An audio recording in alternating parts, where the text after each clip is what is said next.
आपण पाहत आहात पोलीस प्रवाह न्यूज, आपल्या हक्काचे व्यासपीठ। मोरबा विभागात विकासाची गंगा रमेश मोरे मंत्री भरत गोगावले यांच्या माध्यमातून मोरबा जिल्हा परिषद मतदारसंघात शिवसेना पक्षाने विकासाची गंगा आणली आहे। करोडो रुपयांची विकास कामे करण्यात आली आहेत। तसेच आरती रमेश मोरे यांच्या माध्यमातून सुद्धा अनेक विकास कामे मार्गी लावण्यात आली आहेत।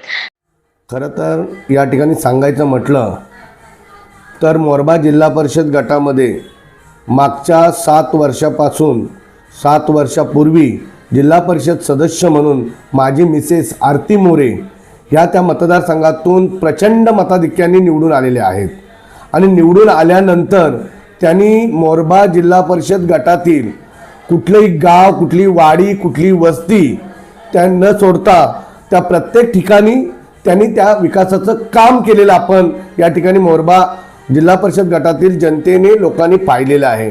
मग रस्ते असतील, वीर दुरुस्ती असेल, शाळा दुरुस्ती असेल, प्राथमिक आरोग्य केंद्र असतील किंवा अन्य विकासाची कामे, गटारे असतील, स्मशानभूमी असतील, स्मशानभूमीकडे जाणारे रस्ते असतील, यांसारखे अनेक विकासाची कामे, पाण्यासारख्या अनेक योजना या ठिकाणी जिल्हा परिषदेच्या माध्यमातून प्रत्येक वाडी वस्तीमध्ये करण्यामध्ये आरती मोरे यांच्या रूपाने रमेश मोरे त्या ठिकाणी प्रत्येक गावागावामध्ये सर्व लोकांच्या संपर्कात राहून गावाची विकास कामे केलेली आहेत।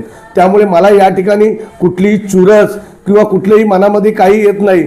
त्या मतदारसंघातील प्रत्येक समाज, मग मुस्लिम समाज असेल, आमचा कुणबी समाज असेल, आमचा मराठी समाज असेल, आमचा आदिवासी बांधव असेल, आमचा बौद्ध बांधव असेल, आमचा चर्मकार बांधव असेल, या सर्वांना जेव्हा जेव्हा मी भेटायला जातोय, जेव्हा जेव्हा त्यांच्या भेटी घेतोय, तेव्हा त्यांच्या चेहऱ्यावरचा आनंद आणि त्यांच्या मनातून येणारा जय महाराष्ट्र या ठिकाणी जो उत्स्फूर्तपणे पाहायला भेटतोय।